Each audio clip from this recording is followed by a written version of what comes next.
What is up, bros and brats? I'm KN-44, and today is another episode of Versus, a series you guys have come to love very, very much. I always get tweets all the time and all of that stuff, people saying that they really enjoy this series and for me to keep doing it. So, all you have to do if you want me to keep doing this series is hit the like button when you like one of the videos. That's it.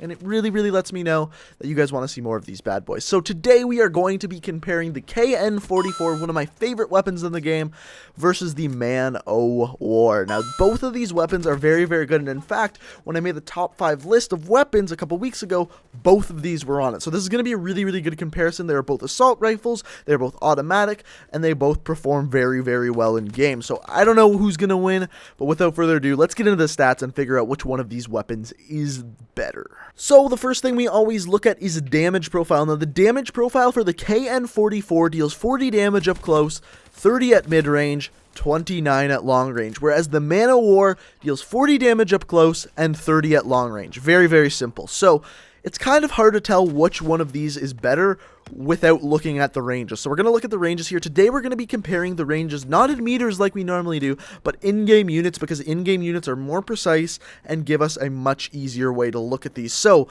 the KN-44 deals 40 damage up to 700 in-game units. The Man-O-War deals 40 damage up to 1500 in-game units, so almost twice as far.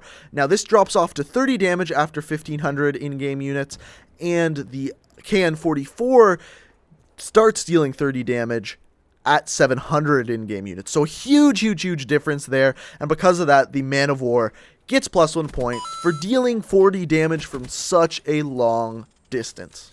So next up, the next thing we always look at is rate of fire. So the rate of fire for the KN-44 is 625. The rate of fire for the Man-O-War is 517. So about 100 difference, 100 RPM difference. And to be honest with you, I did not think that they were so close. Just by using my eyesight and ears and just playing the game, I thought there'd be a much bigger difference. I thought the Man-O-War would have a much lower fire rate, but it isn't. It's only about 100 difference, but that is still reasonably better. And because of that, the KN-44 gets plus 1 point. So up until this point, this one has been pretty close. The damage profiles are very, very close, but the Man-O-War gets the edge on that one because of its range, whereas the rate of fire, the KN-44 has a better rate of fire by about 100, which is much less than I thought it would be. Now, we're going to get into the nitty-gritty stats, the ones that are kind of the more minuscule things, not quite as heavy hitters, but are very, very important, and that's going to be what decides which weapon is better. So the first things first, let's look at the ammo. The ammo is actually exactly the same on both weapons. Both of them has a 30 round magazine with 120 bullets total. Exactly the same on both things. The next thing we can look at here is aim down sights time. So this is where we start to see a difference. The Man-O-War has a 0.3 second aim down sights time. The KN-44, 0.25 seconds better. So 0.05 second better for the KN-44, and for that, it gets plus 1 point. Another stat that we can look at for these two weapons that we actually haven't looked at this year on Versus, we looked at it in Advanced Warfare, but not yet in this game, is the hip spread. Now, just so happens that on both of these weapons, the hip spread is exactly the same. Both of them have a 3.5 inch hip spread while standing still, and while moving, it goes up to 7 inches. But that's exactly the same on both weapons, so we can't give out any points for that. But there is one thing we can give out points for, and that is the reload speed. Now, the reload speed is obviously very, very important, especially when comparing guns that are so similar. So when we look at the KN-44, when you have bullets in the magazine, so you don't have an empty magazine, you reload in 2.03 seconds, whereas for the Man-O-War, 2.23 seconds. So it's 0.2 seconds faster for the KN-44 with a full magazine, and with an empty magazine, it takes 2.8 seconds for the KN-44 and 2.9 seconds for the Man-O-War, so 0.1 second different there. So in both cases, it is better for the KN-44, and for that, it gets plus 1 point. So as you guys can tell, the KN-44 has killed it in the nitty-gritty stats. And when I talked about the top 5 weapons in the game a couple weeks ago, what I said in that video is that the KN-44, what makes it such a good weapon is that all its stats are good. Like, there is really no stats on this weapon that I would consider bad. It has a decent damage profile, a decent fire rate, a decent aim down sight speed, a decent amount of bullets in a magazine.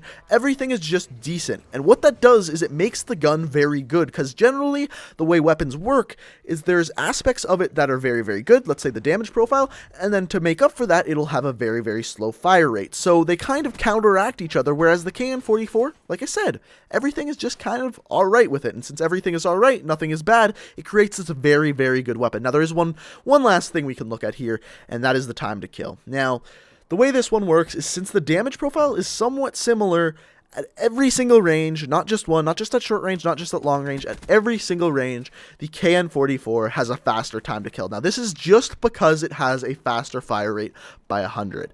This makes it so that every single range, you're going to kill someone faster with it. Now, that being said, generally speaking, at a distance, it's easier to kill people with a Man of War for two reasons. First of all, its recoil pattern is a little bit more manageable at a range, but that's simply because there's a faster fire rate on the KN-44, and that's why you see the difference. Even though the time to kill is better at a range for the KN-44, it's easier to kill people at a range with the Man of War because of that reason. Now, that being said, the stats have spoken.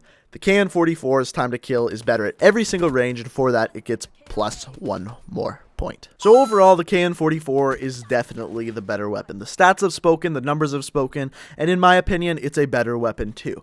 Now, it's also easier to use, which also makes it a better weapon. The reason why it's easier to use is because it has a faster fire rate. Any weapons with a faster fire rate will make it easier for a newbie player to be better with it, simply because you have more chances of hitting your target, so you don't have to have as good of an aim. Now, like I said, the thing that makes the KN-44 so good is all its stats are decent. Now, when the game first came out, this weapon wasn't as good as it is now. Every single update that's come out, it seems like the KN-44 gets a little buff here, a little buff there, and it's turned it into this really, really good weapon that's kind of happened underneath everyone's nose. So the KN-4 is definitely a weapon you should give a shot. But that being said, Man of War, still a very, very great weapon. But the winner this week is the KN-44. I hope you guys enjoyed the video. If you did, a like rating would make my day, and all you gotta do is press one single button, and it takes one single click. So that'd be super greatly appreciated if you could do that. If you have any questions, comments, concerns, or just want to know anything about my life, Twitter is the place to do so. Link in the description, and subscribe for new Call of Duty videos every single day of the week. Thanks for watching the video, guys, and until next time, peace out. Listen.